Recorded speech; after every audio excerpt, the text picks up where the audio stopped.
Hello, everyone. Welcome. This is a story time of just things that I've experienced and things that I've seen as I was going through my spiritual awakening, my journey. I realized there was so many things that were happening, and a lot of it was so very confusing. I realized that this world is full of incredible wonders and frightful things that are fearful for others, because if you're not aware of them, then they immediately become scary. A lot of the things that we are told, that we are programmed to know, can be misunderstandings and can be something that will take our minds to another place when really it's not that bad and it's not evil and it's not good. And one of the most important realizations that I've had throughout my journey is recognizing that nothing is good and nothing is bad. It really is the perspective of the person viewing the matter.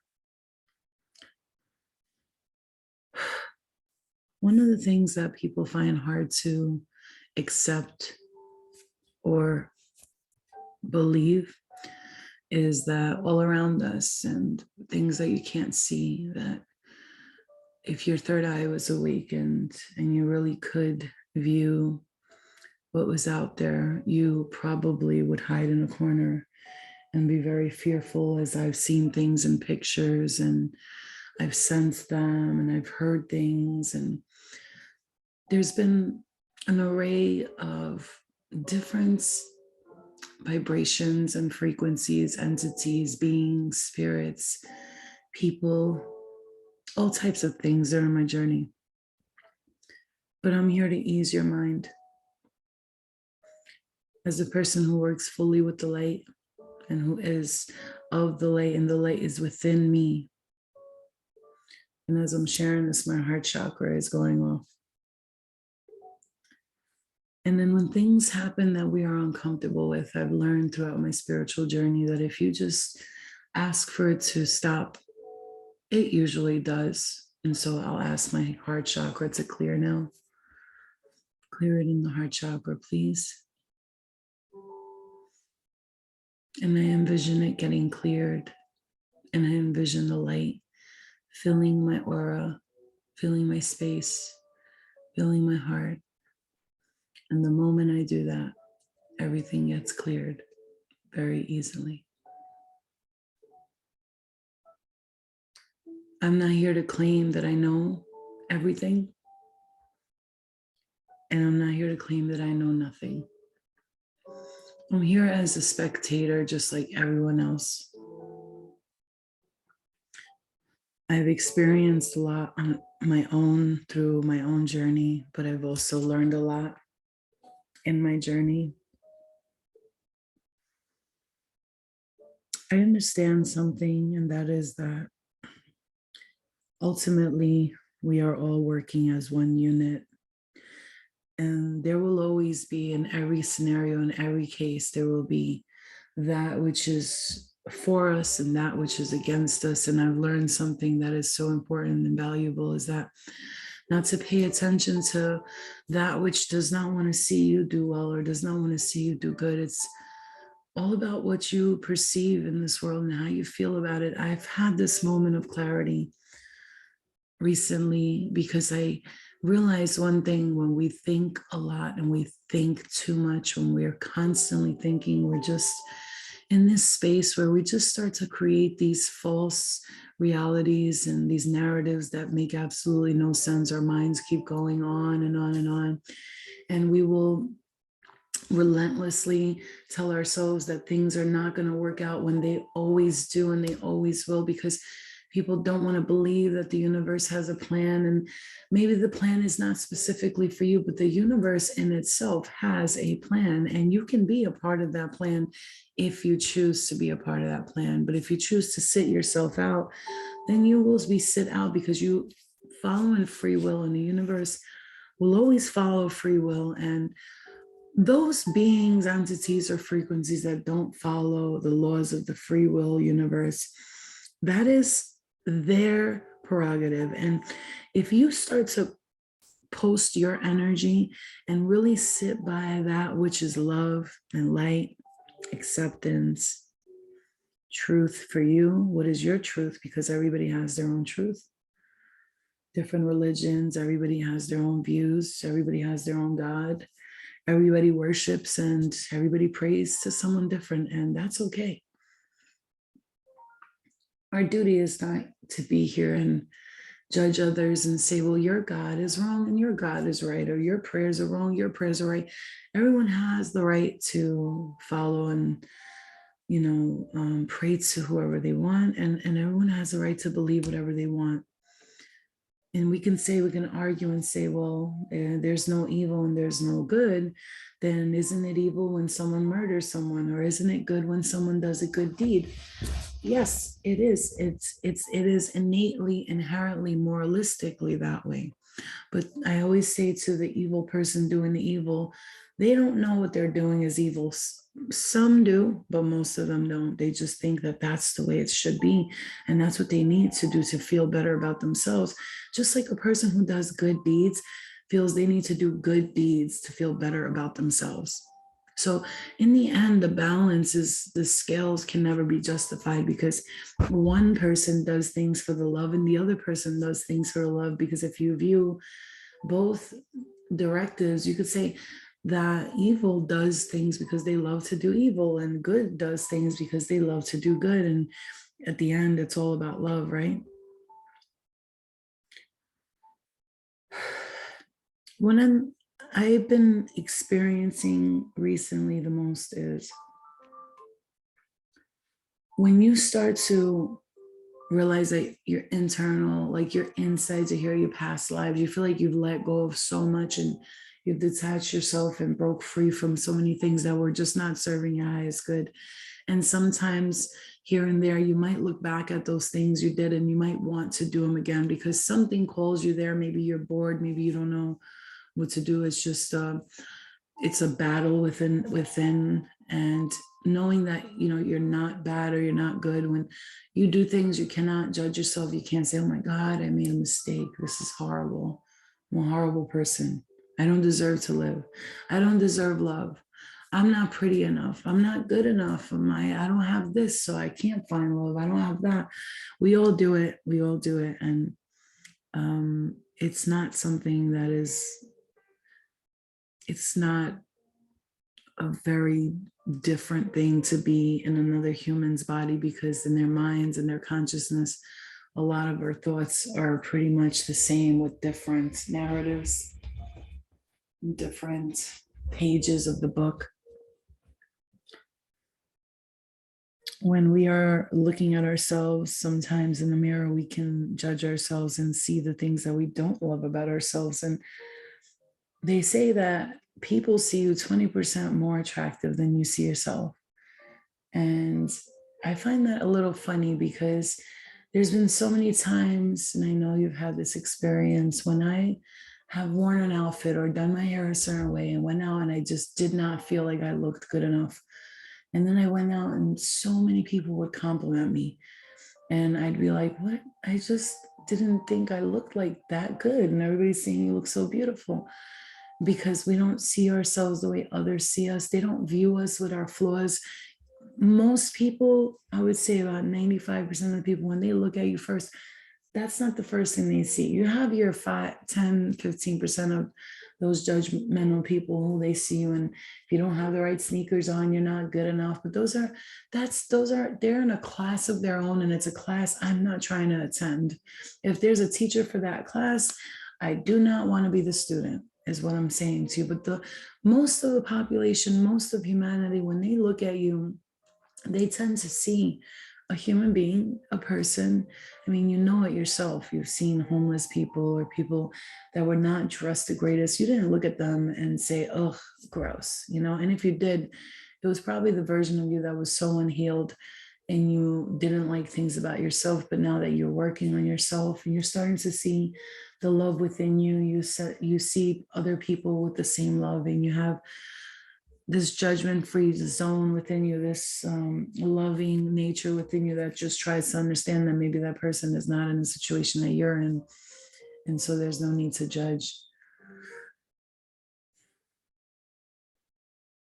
During a spiritual awakening, what happens the most that I recognize, and that I'm going to record every day, and I promise to record it every day. What happens the most during a spiritual awakening, during spiritual growth, because you can have several awakenings, but when it comes to the spiritual growth of that awakening, that's connected to that awakening, when you take further and further steps to progress in your spiritual ascension, and you really do the work, and you put time in, and you put the effort in, you will struggle with many things. And it's silly to think, but it's the truth, because once you start tapping into your spiritual nature, you do tend to sort of, it's kind of ironic, you start to judge yourself more, not because you want to judge yourself, but because you're in this spiritual journey, and you know that in order, or certain spiritual leaders or healers, they are not partaking in the things that you are. Maybe they have more discipline, or they're able to meditate more, they can be more peaceful about things, and they can forgive more, and you tend to find yourself sort of not forgiving, or you're not doing the things that you feel you should be doing, quote unquote. But that's the point, I think, of a spiritual awakening, and then to carry on with the spiritual growth, is for you to find yourself within the levels of your own comfortability. You have to know that not everyone is working in the same speed. You're all working at different levels. You're all working at different growths. You're all growing differently. Some flowers grow faster than others. Some grow in the dark, some grow in the light, some grow in the shade, some grow where there's more soil, some grow in the dryness, some grow in the heat. A cactus couldn't survive somewhere like in New York, right? Because that cactus needs the heat, needs the desert. And a flower couldn't survive in the desert. And so some of us are cactuses right now, and some of us are flowers. And so we cannot look at one person and say, well, they're growing so much faster than me. Oftentimes I'll hear people say, I can't wait to get to the point where you are. And I tell them all the time, well, when you get to the point that I am in, you're going to want to be at another point. Because as you want to get to my point, I'm looking at other people going, oh my God, I can't wait to get there. It's always going to be comparison, and not in a judgmental way. I think it's a beautiful thing, because you challenge yourself to grow more. And oftentimes when I'm in that process and I'm in that step and stage, and I know, because the shedding happens when I start to become tired and unmotivated, and I start to not want to do the things that I was doing, the same thing over and over again. And I tell myself over and over again, I'm going to do this, and I'm going to work out, I'm going to eat healthy, I'm going to pray more, I'm going to meditate more, I'm going to walk in nature more. And I say all these things, and then sometimes I don't carry through with them. And that's in itself a way you could say, well, I can't do this, I'm not disciplined enough, I don't have it in me. But you do have it in you. And I will tell you one thing that I'm learning, and it was so hard to say this, but I'm going to say it because I know it's true. You will do what you need to do exactly at the right time.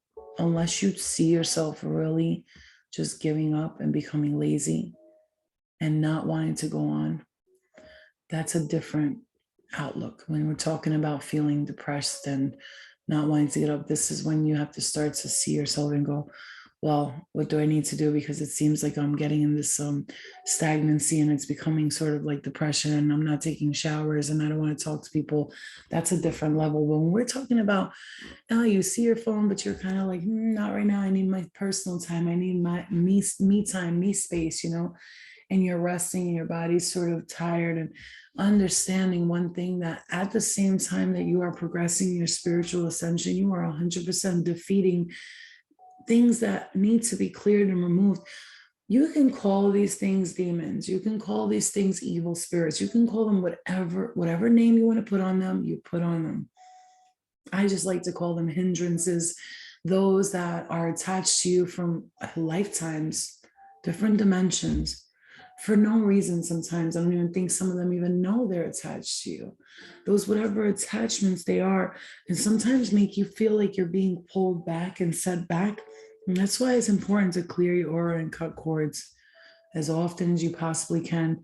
Even me as a person, I don't get up every single day and say, I'm cutting cords right now, but I set boundaries and I let it be known and I energetically speak to myself, because when we have these energies, we are being approached in different dynamics and different dimensions energetically.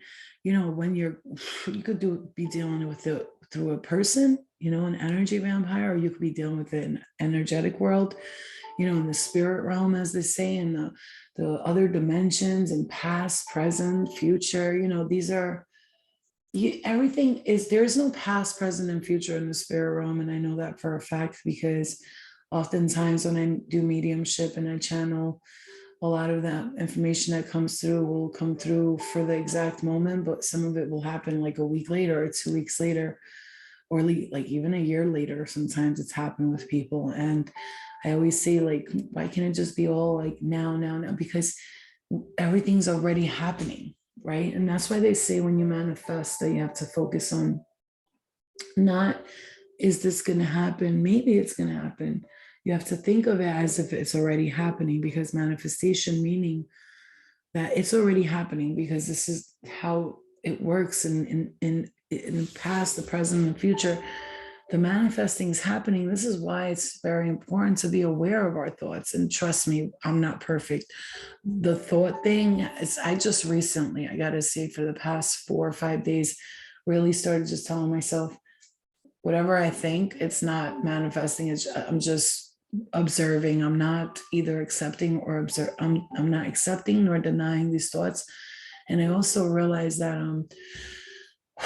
I went through a stage where I was just in my mind and I was just thinking, like everything that would happen to be thinking. But also, when you're a medium and you're a channeler and you're a healer and you're highly psychic, a lot of times you'll just receive a lot of messages and downloads. And I've learned lately, like, okay, it's not mine. It's not mine. It's not mine. As an empath, you can step into a party or go somewhere, and all of a sudden you start to feel tired or angry or down or confused, and you don't understand why, because you stepped in there feeling fine. And now you start to take on everybody's feelings, everybody's energy, and you're so confused. You're not understanding what's going on. But this is you having to tell yourself, no, this is not me. I am not this person. And this is not my thoughts. And I have to let this go. So when you're going through these experiences, I want you to take your time, and I want you to clear your energy, clear your aura, and understand simply, first of all, don't try to battle or fight everything, because I went through a period when I wanted to fight everyone and everything that was blocking me and getting in my way. But today I let go. I surrendered. I'm like, universe, like, take the wheel from here. I'm not dealing with this anymore. It's not fair to me and it's not worth it. It's really not, because that's what, when we say a bully wants attention, that's what they want. When you give it to them, they just keep bullying you. So if you just ignore them and show them, not just show them it's not bothering you, really be in the energy where I feel right now, like nothing bothers me anymore, nor does it shock me. There will be people who will do things out of spite and for no reason, and for purely the simple pleasure of the smile that they get from harming someone else. And maybe I've been that person in a past life. Maybe I have. Maybe I've even been in this lifetime. But I'm not that person today, and I'm not going to accept that kind of behavior. However, I'm not going to fight. Nobody. Let the universe handle it. When we start to want to fight everyone and block everything and everyone from coming our way, sometimes it's for our own benefit that these people and these places and these things try to hinder your progression, because it shows you how powerful you are. If you weren't powerful, why would all of these situations be happening? Why would you be blocked, try to be blocked, or why would you try to be stopped from progressing? Why? Why, if you weren't that important? Makes sense, doesn't it? So see yourself as very powerful and very important and very beautiful and very worthy and very loving, very loved by the universe and supported, guided and protected. You are safe. You are okay. The universe sees you and they feel everything that you're going through with you. And whether it's for the good or the bad, and it feels bad at the time, it is always going to be for the good later. And when you do things, remembering to do things that are good for you and they're good for your family, but they must also be for the greater good of humanity and the collective as well. For selfishness is one of the worst feelings you can ever sit in. Being selfish and wanting things just for you, just so you can own things and you could be in control and have power and you could be better than your cousin or your friend. Those types of feelings, wanting things to be better than someone else, that is probably one of, to me, the lowest vibrational things you can have. Is just wanting things because you want to be better than other people. So when you're manifesting, when you're asking for things and it's not working out your way, look into why you're wanting these things and what you're wanting them for. Why? What's the actual purpose? Because you must find peace. I have learned to find peace where I'm at right now, but know that whatever I want to be better, I don't say, oh God, I need that because my life sucks. No, I say, I'm very grateful for everything that I have, but I also see the vision of who I am and what I want, and I see it in a different way. And it's not to say that it's better or worse than this. It's just to say that that is where I see myself. So for now, I'm happy and I'm grateful. And don't obsess over things, because obsessing over things is just going to make it worse. Something clicked inside of me. I think it's the stillness and the calmness that I've been having. And some people might say, well, you're being lazy. You're not working. You're not okay. But maybe I just needed to just sit back and just think, but not think. Think about not thinking, right? And this time that I've taken to just be like to myself and not answer my phone and not be all over social media and reading every comment and just trying to relax and trying to get my brain out of this whole work mode and getting myself out of there has given me time. And it will give you time to realize, sheesh, this whole time I've been stressing about this, focused on that, wanting that, trying to get this and trying to get that. I'm just going to sit back here and see what happens if I just surrender and just put my hands up in the air and just relax. And really see what happens when I do that. As long as it doesn't turn into pure laziness and giving up, which it's not. It's more along the lines of, I am relaxing and resting, and the universe is going to tell me to get up whenever I need to get up, and it's time, because a new idea, a spark of creativity, things are changing and they're shifting, and it's time. It's time. It's time now.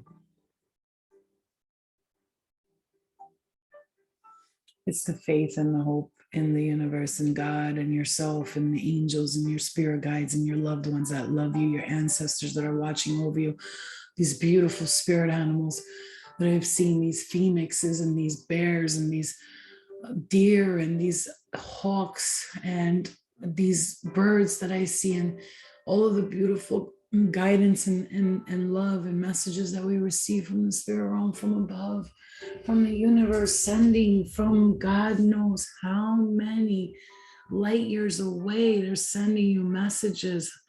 It is absolutely wild when you really just stop and look. You just listen, and again, oh, it is so beautiful. And do not let anyone ever tell you, oh, you're crazy, it's just a coincidence. No, it's not. Pay attention to the signs, for they are there. You are connected to many, many, many, many, many energies. But remember, with that connection, also, of course, comes all of the other crap too. But you're not here to worry about the other crap. When you start putting your goggles on the other crap, when you're in the ocean, if you have on sea goggles and you're looking under the water, and if all you're looking for is a shark, you're missing all the beautiful school of fish on your right, the coral reefs on the bottom, the beautiful colors of the ocean, because you're so busy looking for sharks, you forget to see the fish. You forget to see the beauty that the ocean has created because you're busy looking for the fucking shark. Fuck the shark. If it wants to bite you, it's going to bite you. There's really not much you can do about it, right? So always be aware, but never be concentrated on the shark. Turn your gaze to the fish. See the beautiful colors, see the coral reefs, see the glistening of the sun in the ocean looking down, and it's just glowing on you. Swim freely in the water, your body is just floating. You feel like a beautiful fish yourself, like a mermaid with your hair flowing through. The water is just hugging your body, caressing it as it passes through you. Look to the fish, not the shark. I love you. This has been story time. I hope you enjoyed it. I will post more. Thank you.